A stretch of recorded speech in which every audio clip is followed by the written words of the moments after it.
Bismillah ar-Rahman ar-Rahim. In the name of Allah, the Beneficent, the Most Merciful. I'd like to welcome you, dear viewers, to another in our series, In the Light of Islam. Assalamu alaikum wa rahmatullahi wa barakatuh. May Allah's peace and blessings be on each and every one of you. As you may or may not know, this program is dedicated to you. You, the viewers, have an opportunity to write in, to call in, to fax in, to email in, and have any questions about Islam or related issues answered. Those of you who would like to fax in, you may fax to me, Dr. Bilal Phillips, at the number 06, this is in Sharjah, 5323724. Or you may email me at fld3@hotmail.com. Or you may write to me at the station, as many people have done. P.O. Box is Sharjah Television, P.O. Box 111, Sharjah, UAE.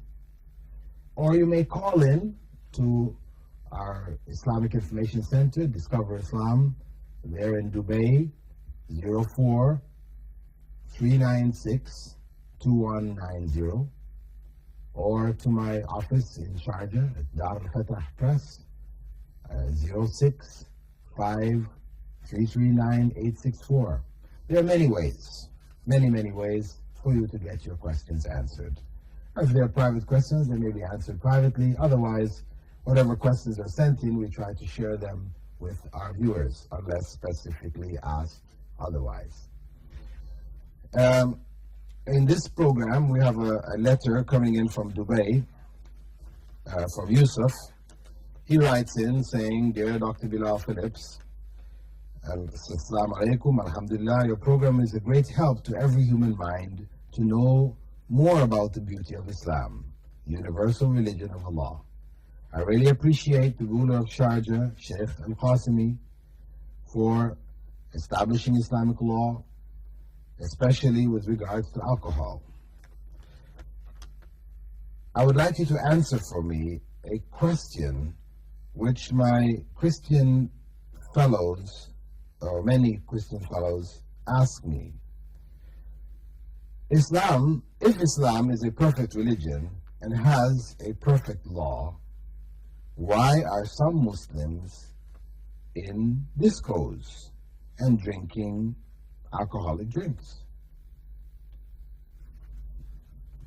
The question: if Islam is a perfect religion, why do we have Muslims committing sins? Well, it's quite simple to answer. Islam is a perfect religion, but human beings are not perfect.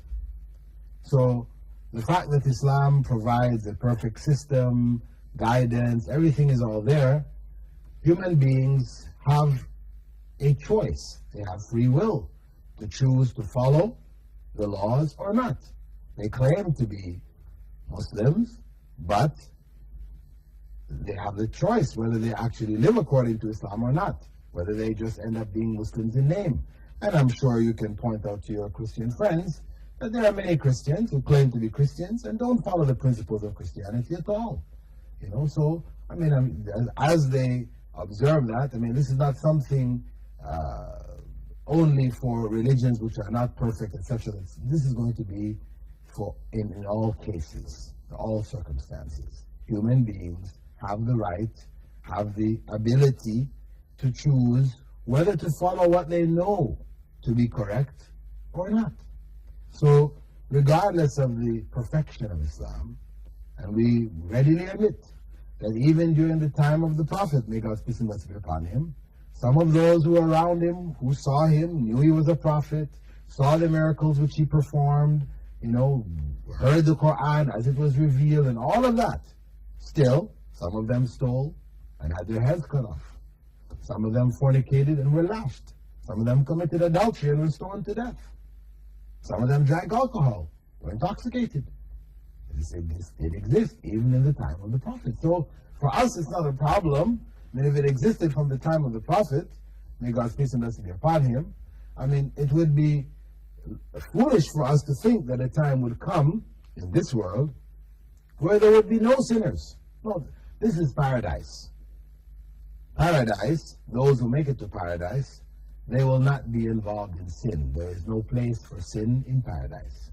But on this earth, regardless of what laws people commit themselves to, they may or may not follow the laws.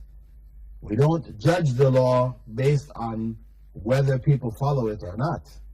We judge the law with regards to the effects of people following it. This is the point. If people follow the law, we see its effects on the society, we can judge that law. Is it beneficial or not? And let us point out that the prohibition of alcohol in Islam, this prohibition is something which Muslims internationally recognize. Though yes, you will find some Muslims in pubs and discos, etc., drinking, etc. The vast majority of Muslims do not drink alcohol around the world. I mean, as a nation, as an international nation, we are known as Muslims as the teetotalers, as they call it. We don't drink. There is no other nation like us. Close to 1 billion people, where the vast majority of them do not drink alcohol, that does not exist in the other nations. And one may say, okay, so what? So what if you guys don't drink alcohol? The point is that alcohol has been proven to be harmful to society as a whole. So harmful that even in the United States of America, it was prohibited. It was prohibited for over 10 years during the 20s and the 30s in America, you know, the era known as the Prohibition era. But because of the fact that the mode by which it was prohibited, which was enforced by law, without it being a part and parcel of the belief system of the people, then when time came that it was cancelled. It produced in its prohibition the criminal element. Al Capone and Dillinger and the others who were involved in, you know, bootlegging and murders, etc., etc. I mean, these gangs and that spread during that period. Why? Because there were many people who broke the law, were prepared to break the law for money, etc., etc. So though it was prohibited many times in the towns and in the outskirts, outside of the cities, in the farm areas, etc., you know, the practice within cities was not in accordance with the law. And it was repealed. This law was repealed. Why did America do it? Why did America prohibit it in the first place? Because the evidence is overwhelming for the harm that is produced by alcohol. The numbers of violent crimes, the percentages of those being intoxicated or involved in violent crimes, huge.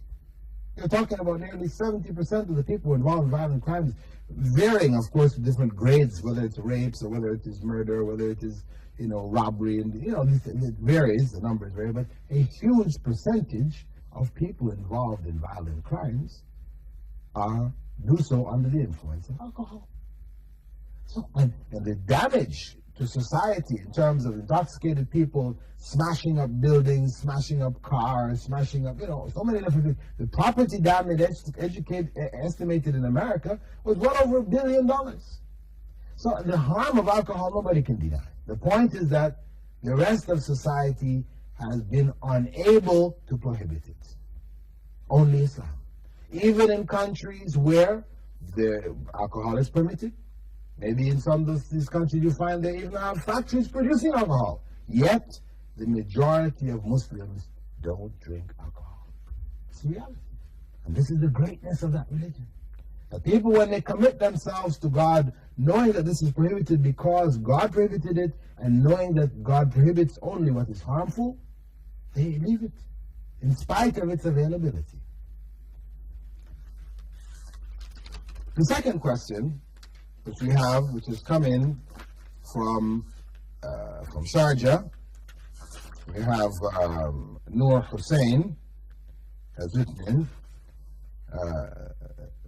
Dear Dr. Bilal, Assalamu alaikum. I'm a regular viewer of your program since I came to know about it during Ramadan. I have much highly benefited from your program things which you have said about haram and halal, about music, about ta'weez, and things which are forbidden in Islam are just amazing and wonderful. It is really an eye-opener. Thank you for your precious information and keep up your good work. I have a series of questions in my mind to ask you, but I'll do so one by one, letter by letter. Since this is my first letter to you, I look forward to a good relationship. And then further, I want to ask you a question regarding the state of ablution, wudu. Some people from India, mostly in the south, make ablution and walk to the masjid. But just after finishing their ablution, before walking, they fold their lungi, which is a piece of cloth to cover the abdomen, from the abdomen to the ankle. They fold it in such a way